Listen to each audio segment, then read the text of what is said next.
Nathan began the arduous task of preparing for his movie review. His companion, a four-legged party poodle named Lilu, with a peculiar penchant for toilet water, sits with anticipation. All of the important accoutrements have been procured. Keys, sunglasses, dog treat, squeaky toy, and a rare autographed photo of famous actress Dakota Fanning, age 10. Lilu, I think we got everything. Let's go.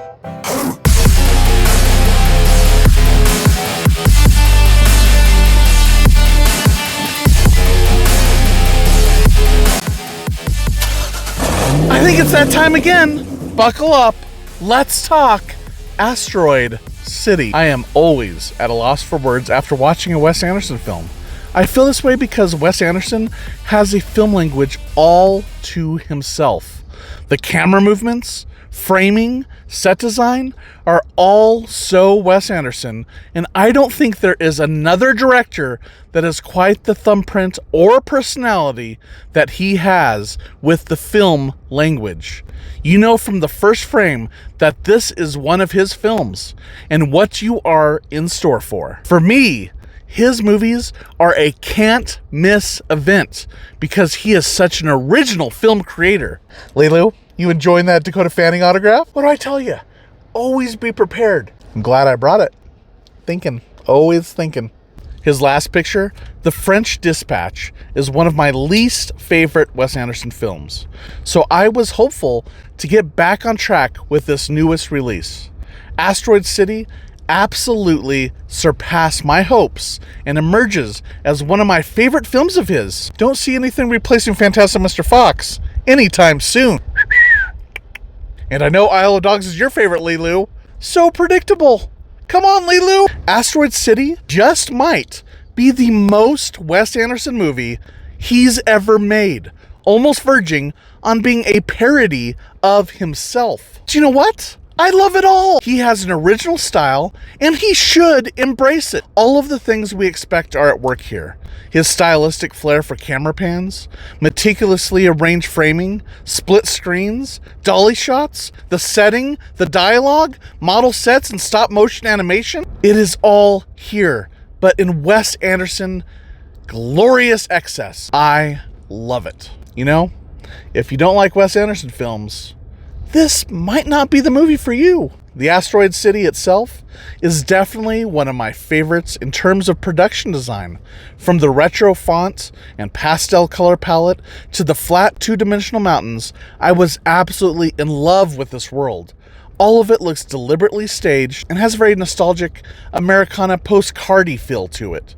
This world is an amazing playground for Wes Anderson to work in. Asteroid City is unique in one important way, and that is how ambitious and nuanced the material is here. The subject matter is more complex and poignant than his usual forte, with many characters contemplating many of life's greatest mysteries, like the meaning of life, or what is our place in the vast universe, or what are we having for dinner? Or maybe he doesn't say that. Maybe that's what I'm thinking right now, because I'm kind of hungry. You hungry, Lou? Death looms over this film as one of the great unknowns. The movie is also layered with a story on top of a story, with Bryan Cranston narrating a TV program about a play within a play in a 4:3 black and white aspect ratio.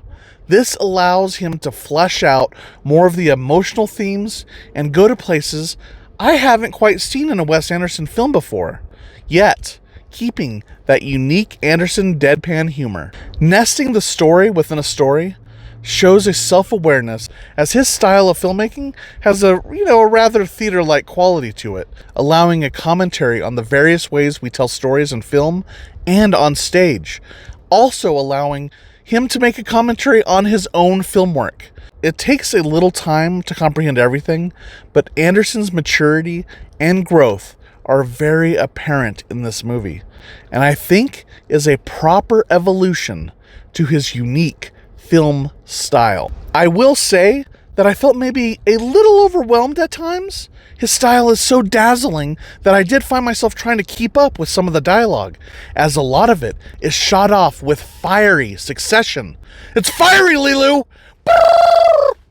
I'm looking forward to more viewings of this film to really soak it all in, all the subtle complexities that this movie has to offer. Asteroid City is also loaded, and I mean loaded, with famous faces that we all know and love. Many of them the usual suspects from Wes Anderson's filmography, whether new or old to the Wes Anderson universe, or the WAU, if you will.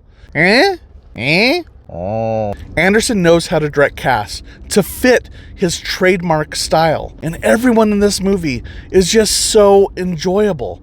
I don't even know if I could pick a favorite. It would be so hard because all of them are so wonderful. I'm just so happy to see Wes Anderson fully lean into his style, which might not be everyone's cup of tea, but you know what? I don't think every film needs to have broad appeal, and despite whatever latest AI algorithm the studios are using, I hope unique filmmakers like Anderson will always have a place. I think Asteroid City is one of Wes Anderson's best films to date. Lilu, you know what that means? We got a green light situation here. Green light! Green light! One of the year's best films so far. Like Grand Budapest Hotel, hopefully, this one will be remembered come awards season. I believe in you, Academy! Watching this movie made me really appreciate the beauty of desert landscapes. Lilu, is that a roadrunner on the road? Get out of the way, move! Holy sh!